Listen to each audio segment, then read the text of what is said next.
తూర్పు గోదావరి జిల్లా గోకవరంలో తెలుగుదేశం పార్టీ కార్యకర్తలపై సూర్యచంద్ర, ఆయన అనుచరులు దౌర్జన్యానికి దిగటం అత్యంత హేయమైన చర్య అని టీడీపీ ప్రధాన కార్యదర్శి గునుపె భరత్ ఖండించారు. ఈ సందర్భంగా మీడియాతో ఆయన మాట్లాడుతూ, నారా లోకేష్ బహిరంగ సభ కోసం నాయకులను, కార్యకర్తలను ఆహ్వానిస్తున్న తరుణంలో పాడం చుట్టి సూర్యచంద్ర తన అనుచరులతో వచ్చి తెలుగుదేశం పార్టీ కార్యకర్తలపై దౌర్జన్యం చేసి కొట్లాటకు దిగటం దుర్మార్గమన్నారు. సూర్యచంద్ర మాట్లాడేటప్పుడు ఆలోచించి మాట్లాడాలని, నోరు అదుపు తప్పితే రాబోయే రోజుల్లో పరిణామాలు చాలా తీవ్రంగా ఉంటాయని హెచ్చరించారు.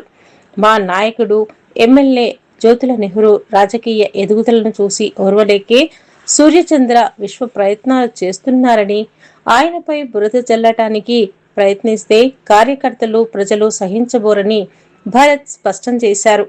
పూర్వ జగ్గంపేట శాసనసభ్యులు జ్యోతుల నెహ్రూ గారు దాదాపుగా 200 కోట్ల రూపాయలు దోచుకున్నట్టుగా అయితే ఒక ఆధారాలు లేని ఒక అబద్ధంగా అయితే ఒక ఫ్లెక్సీ పెట్టి దుష్ప్రచారం చేయడం జరిగింది.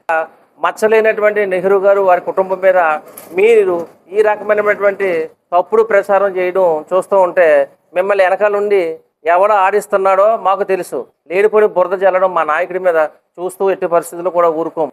నిన్న ఎవరైతే దళిత సోదరుడి మీద, రాము మీద జరిగినటువంటి దాడి, అలాగే మిగతా మా పార్టీ కార్యకర్తల మీద చేసినటువంటి దాడి మీద పాటంశెట్టి సూర్యచంద్ర అతని అనుచరుల మీద యుద్ధ ప్రాతిపదికన అర్జెంటుగా ఎఫ్ఐఆర్ నమోదు చేసి వాళ్ళని ఇమ్మీడియట్గా రిమాండ్కి పంపించకపోతే మేము ఎట్టి పరిస్థితుల్లో పాటంశెట్టి ఇంటిని, నియోజకవర్గంలో ఉన్నటువంటి దళిత సామాజిక వర్గం అందరూ కూడా వచ్చేసి పాటంశెట్టి ఇంటిని ముట్టడిచి అతను అరెస్ట్ చేసి జైలుకు పంపే వరకు ఎట్టి పరిస్థితుల్లోనూ కూడా ఊరుకోమని చెప్పేసి ఈ ప్రెస్ మీట్ సందర్భంగా మీకు తెలియపరుస్తున్నాం.